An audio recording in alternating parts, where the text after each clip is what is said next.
I'm just looking for something naughty to eat. These are Smarties, right? But remember when Smartie tubes actually looked like this?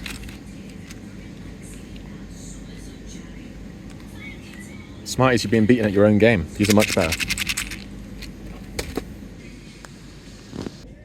These are my guilty pleasure recently.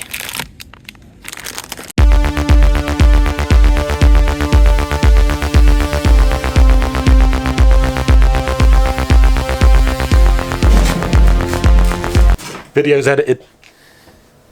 Right, it's me from the future. We're doing it. We're gonna leave Josh from the past to get on with some woodworking. We're gonna deal with the pile of shame. Beneath this platform, and variously spread throughout my studio and my workshop, there is Warhammer hidden everywhere. Let's get it all out and see how much I actually have, because I haven't done this for a long time. This video is kind of just a filler video. I had loads of woodworking to do yesterday, and I have a bunch to do today, and there's only so many clips of me using a hand plane that are going to be tolerable, so let's look at this instead.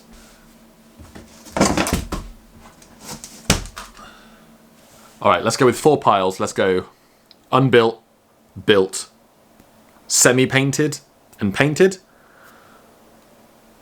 Yeah. That way it's not just a pile of shame, it's kind of like my whole collection, but it'll still give you an idea. My painted section is a very small percentage of my overall pile. Let's put everything that is in a box on this platform, and then everything that's painted can go on this table right here.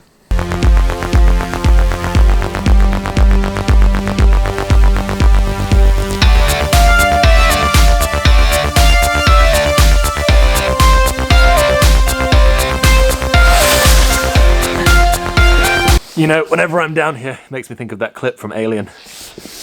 I may be synthetic, but I'm not stupid.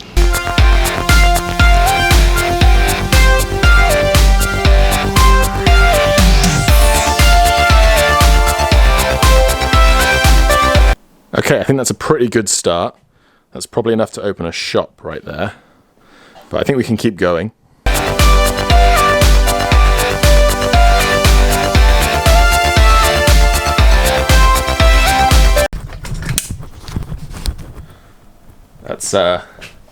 That's not all of it. See these cupboards down here in the workshop? Yeah.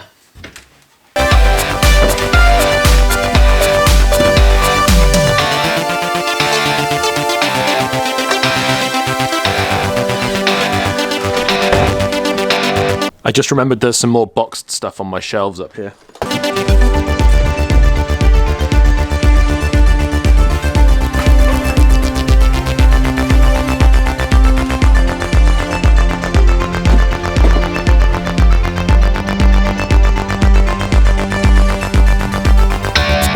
I'm not sure anymore that it makes sense for me to do 4 separate piles to show off all this stuff right here. So instead, I think I'll just give you a quick overview of my collection. Let's see the highlights. Still might take a while. I bought enough of these Necromunda panels to make a full 8-foot by 4-foot gaming table. I've always had dreams about making this enormous battlefield by combining all of these pieces together. Progress is slow. Using my woodworking brain, I've made it so some of these pieces are modular and fit together. I also have this whole box of terrain pieces, and the goal is that one day all of these components will end up glued down to those panels. All these trays and boxes all contain terrain.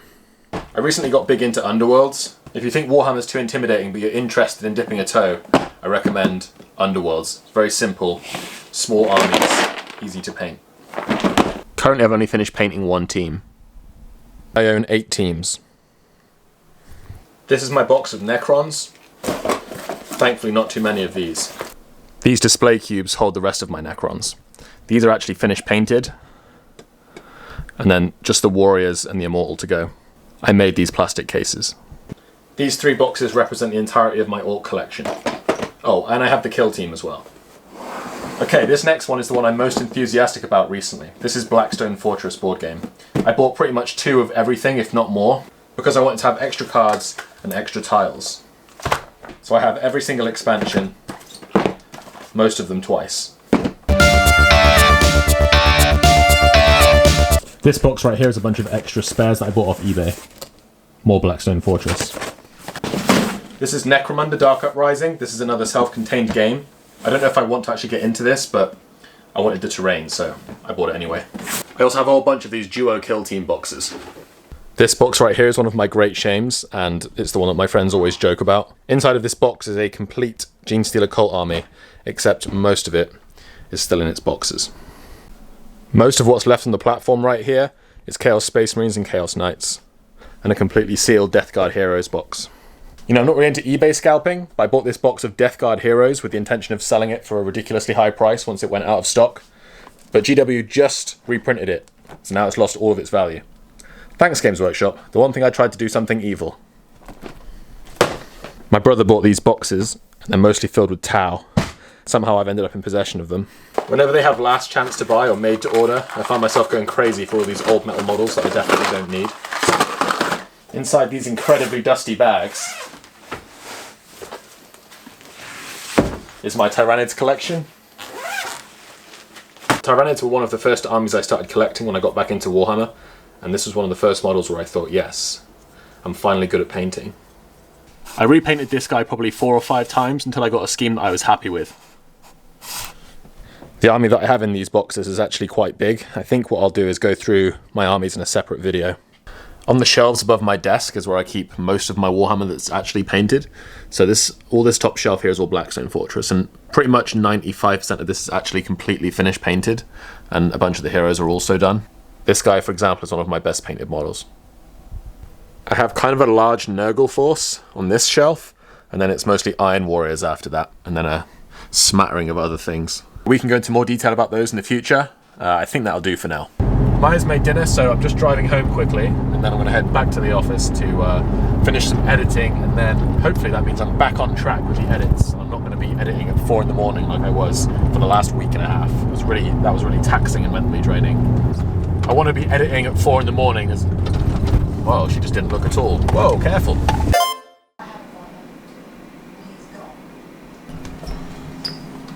Scone? I'd love a scone. A potato scone. Yeah. Great. Because I did them in the air fryer. Oh, okay. Dinner was good. It's like cozy food. Gonna go back to the office now. I think Brett's there waiting for me. Alright. I wasn't expecting you. You said come back later. I'm not really sure what the moral of the story is here. Sometimes people like to give advice like, oh, sell all the projects that you haven't finished yet and you'll feel so much better, but let's be real, that's just not going to happen. I still get upset about kits that have left the range like years ago, and I'm like, oh, why didn't I buy that? And I think about it all the time. Alright, I've just had a brainwave. Let me share with you my theory about piles of shame and why I don't care about them. I don't really care about having a big pile of shame. What I really care about is having painted models, and the one thing that always makes me paint more models is buying more Warhammer. So, right, the idea goes like this. This represents Warhammer, and what happens is I need to buy, say, 4 pieces of Warhammer, and if I do that, I'll probably paint 1, and then this stuff will be forgotten about or ignored for a very long time. But if I want to do more Warhammer, I'll buy another 4 pieces of Warhammer, and I'll paint one of those, and you see how, whilst this pile grows, my pile of painted Warhammer also grows at the same time. So this is now my pile of shame, but this is my painted collection, and this is the only thing I really care about. This I'll get back to later, or someone can deal with it when I'm dead. Joe, if you're watching this video, you're in my will for all of this stuff.